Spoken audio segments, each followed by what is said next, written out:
प्यार में चाल दबाव में आकर किया कत्ल बिल्हौर, उत्तर प्रदेश की सच्ची घटना। नमस्कार दोस्तों, मैं शिवा। अगर आप हमारे YouTube चैनल पर पहली बार आए हैं तो हमारे YouTube चैनल को सब्सक्राइब जरूर करें। चलिए वीडियो को शुरू करते हैं। बिल्हौर मार्ग पर एक कस्बा है ककवन। इसी कस्बे से सटा एक गांव है नदीहा धामू। यहीं पर रामदयाल गौतम अपने परिवार के साथ रहता था।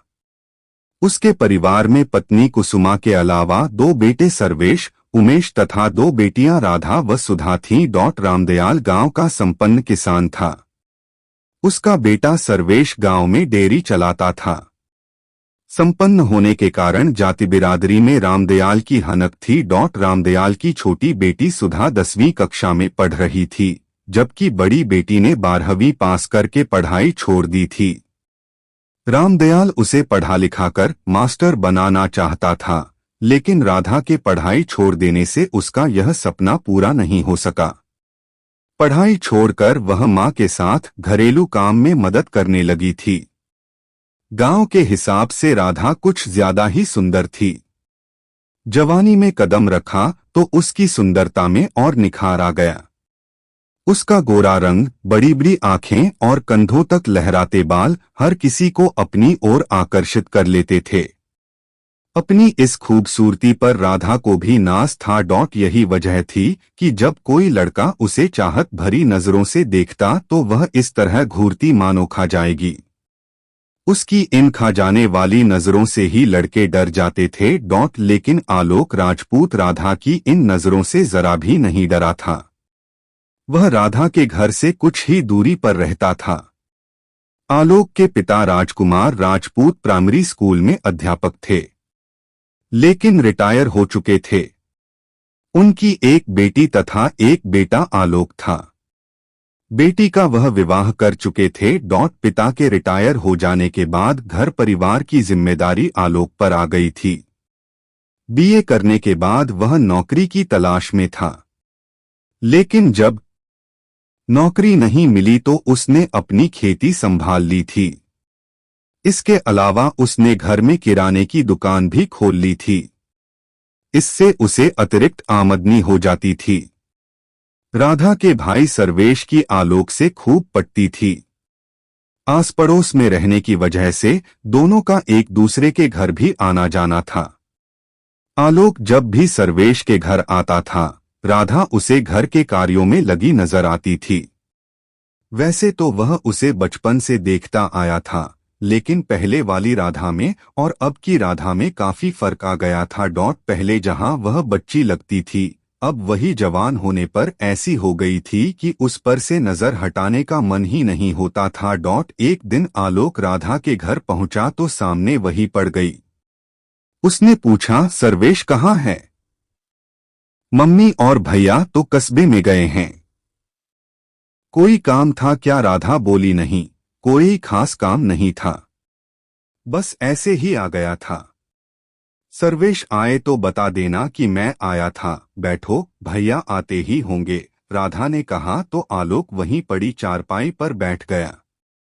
आलोक बैठा तो राधा रसोई की ओर बढ़ी। उसे रसोई की ओर जाते देख आलोक ने कहा, राधा, चाय बनाने की जरूरत नहीं है, मैं चाय पीकर आया हूँ। कोई बात नहीं, मैंने अपने लिए चाय भी चढ़ा रखी है, उसी में थोड़ा दूध और डाल देती हूँ, कहकर राधा रसोई में चली गई।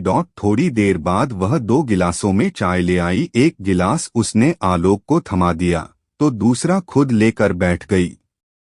चाय पीते हुए आलोक ने कहा, राधा, बुरा न मानो तो मैं एक बात कहूँ? कहो। उत्सुक नजरों से देखते हुए राधा बोली, अगर तुम जैसी खूबसूरत और ढंग से घर का काम करने वाली पत्नी मुझे मिल जाए तो मेरी किस्मत ही खुल जाए, आलोक ने कहा। आलोक की इस बात का जवाब देने के बजाय राधा उठी और रसोई में चली गई। उसे इस तरह जाते देख आलोक को लगा वह उससे नाराज हो गई है, इसलिए उसने कहा, राधा, लगता है मेरी बात तुम्हें बुरी लग गई। मेरी बात का कोई गलत अर्थ मत लगाना, मैंने तो यूं ही कह दिया था। इतना कह आलोक वहां से चला गया। लेकिन इसके बाद वह जब भी सर्वेश के घर जाता, मौका मिलने पर राधा से 2 से 4 बातें जरूर करता। उनकी इस बातचीत पर घरवालों को कोई ऐतराज भी न था, क्योंकि मोहल्ले के नाते रिश्ते में दोनों भाई बहन लगते थे। गांवों में तो वैसे भी रिश्तों को काफी अहमियत दी जाती है, लेकिन आलोक और राधा रिश्तों की मर्यादा निभा नहीं पाए। मिल मुलाकात और बातचीत से आलोक के दिलो दिमाग पर राधा की खूबसूरती और बात व्यवहार का ऐसा असर हुआ कि वह उसे अपनी जीवन संगिनी बनाने के सपने देखने लगा। लेकिन अपने मन की बात वह राधा से कह नहीं पाता था। वह सोचता था कि कहीं राधा बुरा मान गई और उसने यह बात घर वालों से बता दी तो वह मुंह दिखाने लायक नहीं रह जाएगा। लेकिन यह उसका भ्रम था। राधा के मन में भी वही सब था जो उसके मन में था। जब दोनों ओर ही चाहत के दिए जल रहे हों तो मौका मिलने पर उसका इजहार भी हो जाता है। ऐसा ही राधा और आलोक के साथ भी हुआ। फिर एक दिन उन्होंने अपने मन की बात जाहिर भी कर दी। दोनों के बीच प्यार का इजहार हो गया तो उनका प्यार परवान चढ़ने लगा। आए दिन होने वाली मुलाकातों ने दोनों को जल्द ही करीब ला दिया। वे भूल गए कि उनका रिश्ता नाजुक है। आलोक राधा के प्यार के गाने गाने लगा। इस तरह दोनों मोहब्बत की नाव में सवार होकर काफी आगे निकल गए। राधा और आलोक के बीच नजदीकियां बढ़ी तो मनों में शारीरिक सुख पाने की कामना भी पैदा होने लगी। इसके बाद मौका मिला तो दोनों सारी मर्यादाएं तोड़कर एक दूसरे की बाहों में समा गए। इसके बाद तो उन्हें जब भी मौका मिलता अपनी हसरतें पूरी कर लेते। इसका नतीजा यह निकला कि कुछ दिनों बाद ही दोनों गांव वालों की नजरों में आ गए। उनके प्यार के चर्चे पूरे गांव में होने लगे। उड़ते उड़ते यह खबर राधा के पिता रामदयाल के कानों में पड़ी तो सुनकर उसके पैरों तले से जमीन खिसक गई। उसे एकाएक विश्वास नहीं हुआ कि आलोक उसकी इज्जत पर हाथ डाल सकता है।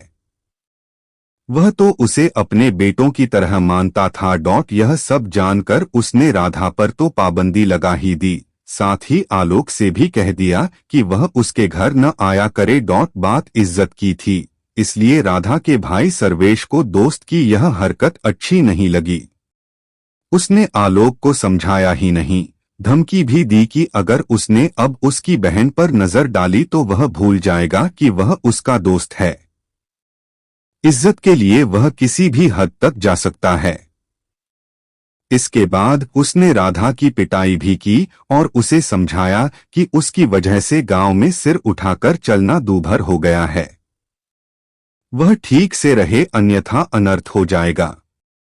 रामदयाल जानता था कि बात बढ़ाने पर उसी की बदनामी होगी, इसलिए बात बढ़ाने के बजाय वह पत्नी व बेटों से सलाह करके राधा के लिए लड़के की तलाश करने लगा। इस बात की जानकारी राधा को हुई तो वह बेचैन हो उठी।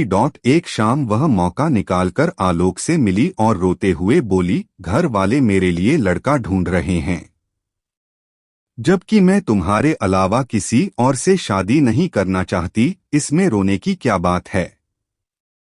हमारा प्यार सच्चा है, इसलिए दुनिया की कोई ताकत हमें जुदा नहीं कर सकती। राधा को रोते देख आलोक भावुक हो उठा।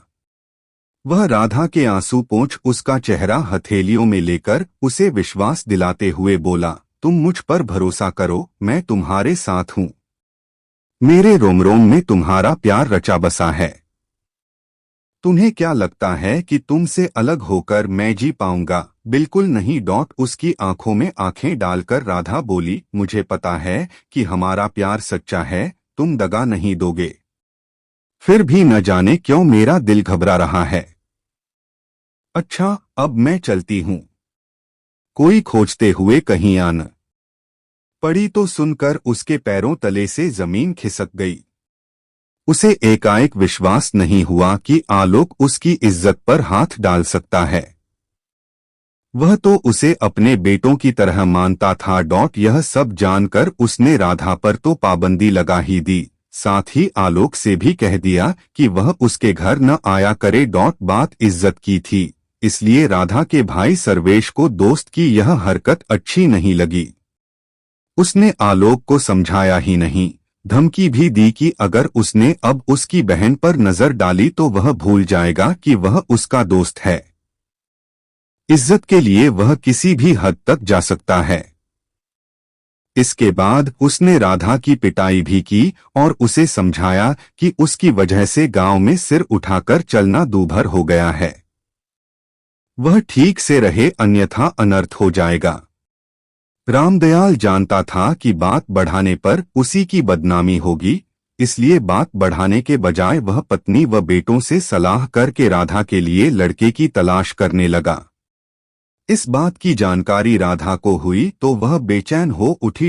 एक शाम वह मौका निकालकर आलोक से मिली और रोते हुए बोली, घर वाले मेरे लिए लड़का ढूंढ रहे हैं, जबकि मैं तुम्हारे अलावा किसी और से शादी नहीं करना चाहती। इसमें रोने की क्या बात है? हमारा प्यार सच्चा है, इसलिए दुनिया की कोई ताकत हमें जुदा नहीं कर सकती। राधा को रोते देख आलोक भावुक हो उठा। वह राधा के आंसू पोंछ उसका चेहरा हथेलियों में लेकर उसे विश्वास दिलाते हुए बोला, तुम मुझ पर भरोसा करो, मैं तुम्हारे साथ हूं। मेरे रोम रोम में तुम्हारा प्यार रचा बसा है। तुम्हें क्या लगता है कि तुमसे अलग होकर मैं जी पाऊंगा? बिल्कुल नहीं। उसकी आंखों में आंखें डालकर राधा बोली, मुझे पता है कि हमारा प्यार सच्चा है, तुम दगा नहीं दोगे। फिर भी न जाने क्यों मेरा दिल घबरा रहा है। अच्छा, अब मैं चलती हूं, कोई खोजते हुए कहीं आ न जाए। ठीक है, मैं कोई योजना बनाकर तुम्हें बताता हूं। कहकर आलोक अपने घर की तरफ चल पड़ा तो मुस्कुराती हुई राधा भी अपने घर चली गई। रामदयाल राधा के लिए लड़का ढूंढ कर थक गया, लेकिन कहीं उपयुक्त लड़का नहीं मिला। इससे राधा के घर वाले परेशान थे, वहीं राधा और आलोक खुश थे। इस बीच घर वाले थोड़ा लापरवाह हो गए तो वे फिर से चोरी छिपे मिलने लगे थे। एक दिन सर्वेश ने खेतों पर राधा और आलोक को हंसी मजाक करते देख लिया तो उसने राधा की ही नहीं, आलोक की भी पिटाई की। इसी के साथ धमकी भी दी कि अगर फिर कभी उसने दोनों को इस तरह देख लिया तो अंजाम अच्छा न होगा। सर्वेश ने आलोक की शिकायत उसके घर वालों से की तो घर वालों ने उसे भरोसा दिया कि वे आलोक को समझाएंगे। इसके बाद सर्वेश घर आ गया। इधर शाम को आलोक घर पहुंचा तो पिता राजकुमार ने टोका, सर्वेश उलाहना देने आया था, तुम्हारी शिकायत कर रहा था कि तुम उसकी बहन के पीछे पड़े हो, सच्चाई क्या है? पिताजी, मैं और राधा एक दूसरे से प्यार करते हैं और शादी करना चाहते हैं। तुम्हारा दिमाग फिर गया है क्या? जो उस लड़की से शादी करना चाहते हो, क्या तुम्हें मालूम नहीं कि राधा दूसरी जाति की है और हम राजपूत हैं? यदि तुमने उससे ब्याह रचाया तो समाज में हम मुंह दिखाने लायक नहीं बचेंगे। बिरादरी के लोग हमारा हुक्का पानी बंद कर देंगे। इसलिए कान खोलकर सुन लो, उस लड़की से तुम्हारा रिश्ता हरगिज नहीं हो सकता। भूल जाओ उसे, राजकुमार ने कहा। पिता की फटकार और स्पष्ट चेतावनी से आलोक परेशान हो उठा। उसका एक दोस्त छोटू उर्फ नीलू था। उसने इस बारे में छोटू से बात की तो उसने उसके पिता की बात को जायज ठहराया और राधा से संबंध तोड़ लेने का सुझाव दिया। आलोक ने अपनी मां का दिल टटोला तो उसने भी साफ कह दिया कि जिस दिन राधा की डोली उसके घर आएगी उसी दिन उसकी अर्थी उठेगी। मां की इस धमकी से आलोक कांप उठा। उस पर सवार राधा के प्यार का भूत उतरने लगा। माता पिता और दोस्त की नसीहत उसे भली लगने लगी। उसने निश्चय किया कि वह राधा से दूरी बनाएगा और प्यार मोहब्बत की बात नहीं करेगा। अब उसने राधा से ब्याह रचाने की बात दिमाग से निकाल दी। इसके बाद जब कभी आलोक का सामना राधा से होता तो वह उससे बेमन से मिलता, बेरुखी से बात करता। न होठों पर मुस्कुराहट, न चेहरे पर दमक होती। राधा नजदीकियां बढ़ाने की पहल करती तो वह मना कर देता। फोन पर भी उसने बात करना एक तरह से बंद ही कर दिया था। राधा 10 बार फोन करती तो वह मुश्किल से एक बार रिसीव करता उस पर भी ज्यादा बात न करता और फोन कट कर देता। आलोक के इस रूखे व्यवहार से राधा परेशान हो उठी। उसे शक होने लगा कि आलोक किसी दूसरी लड़की के चक्कर में तो नहीं पड़ गया। वह आलोक पर शादी के लिए दबाव डालने लगी। वह जब भी मिलती या फोन पर बात करती तो शादी की ही बात करती। इधर कुछ समय से राधा आलोक को धमकाने भी लगी थी कि यदि उसने शादी नहीं की तो वह पुलिस में उसकी शिकायत कर देगी, तब उसे जेल भी हो सकती है। 24 अगस्त 2020 की शाम 4 बजे राधा घर से गायब हो गई।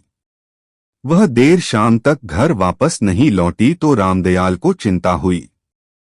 उसने अपने बेटे सर्वेश व उमेश को साथ लिया और रात भर उसकी खोज करता रहा। लेकिन राधा का कुछ भी पता न चला।